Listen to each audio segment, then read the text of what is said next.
Man, I'm getting through this withdrawal, no problem. Give it a few days and I'll be feeling a lot better. Don't it's already breaking. It's weird because it's more intense than I thought, but it's also lasting. It's breaking quicker than you would think for such intensity. But obviously it's nowhere close to opiate withdrawal using kratom for like 6 days, one time a day. Uh, well, kratom extract makes it more intense. Can't use regular kratom, unfortunately, because of fibrous content.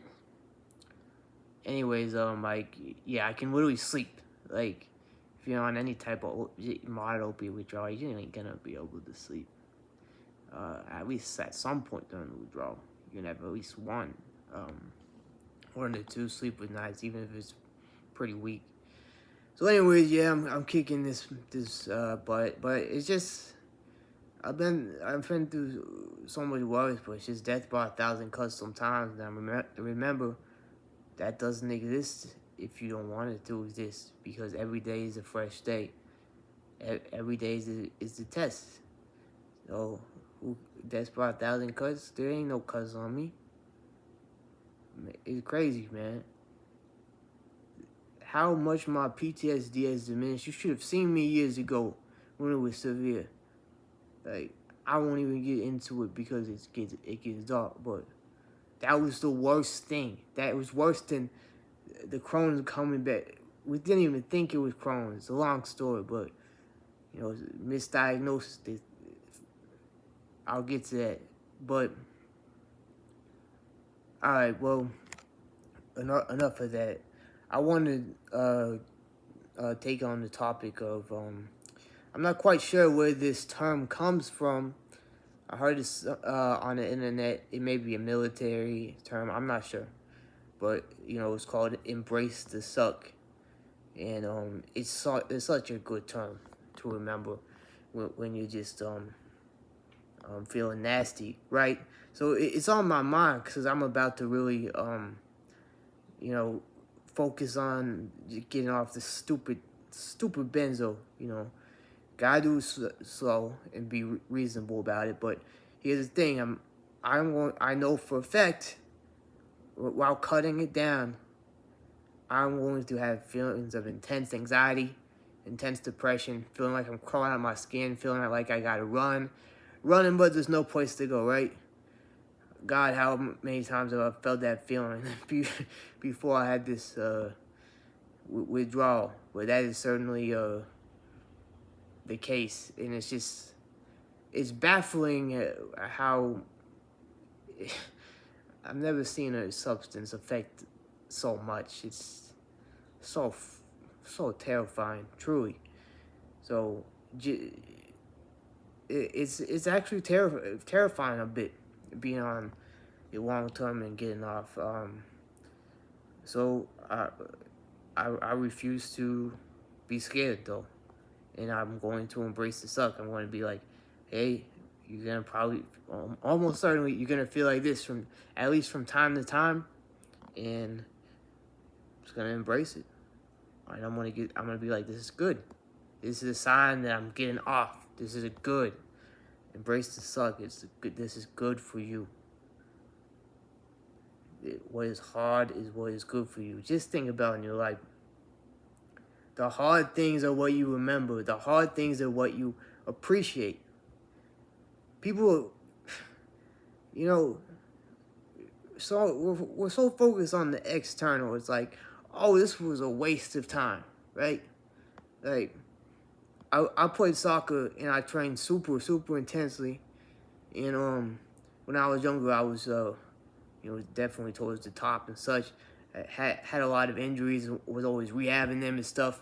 But the point is, I put in so much extreme amount of time and effort into it, and then it's perfect timing. Like, so destroy my knee summer sophomore year. You start getting recruited when you're a junior, basically. That's the year.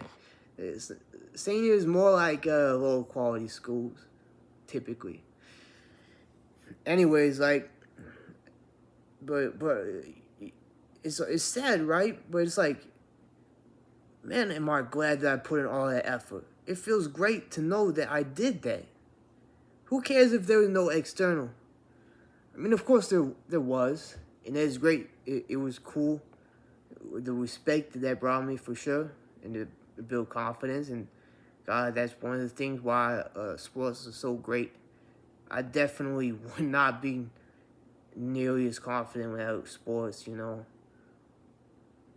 I'm a shy dude at heart, I guess, but that's one of the things that gave me confidence. Like, wow, I'm beating these kids. I'm beating these kids that are older than me that are supposed to be the best in the school's history, etc.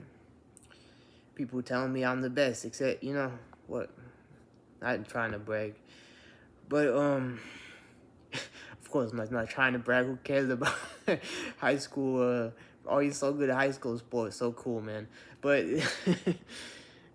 the point is, right? I think about that sometimes, and I don't like have regret that I like failed and got injured and didn't really have the. I appreciate it. I embraced the suck of rehabbing injuries. That was great. So if I can remember that when I'm going through the stupid benzo withdrawal, stupidly got myself into, then it's gonna be a good thing. It's gonna turn from, you can turn a nightmare in, like, sometimes the world gets super gray, and when it gets gray, you know, you've got to make the choice. Are you going to endure until it gets colorful again, or are you just gonna accept the gray? You know, I know the world will have color again for me. It may take a while. I mean, it almost certainly will, for it to feel normal, to feel good. But whatever it takes, whatever it takes. And that's the same for business. When it comes to money, I've had big money in my bank when I was younger. I said I got money again, lost it. Like my dad always said, like, money comes and money goes. You just gotta wait. You just gotta wait it out and embrace the suck during the great times, and you will build something that produces money.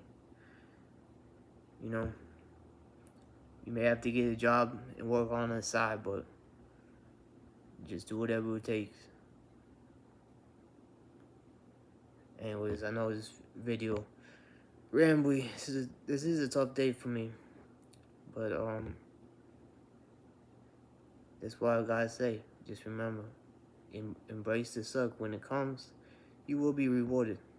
Even if you don't see external success, you will be rewarded internally, and it will build you up. That I promise. So, take care, everyone.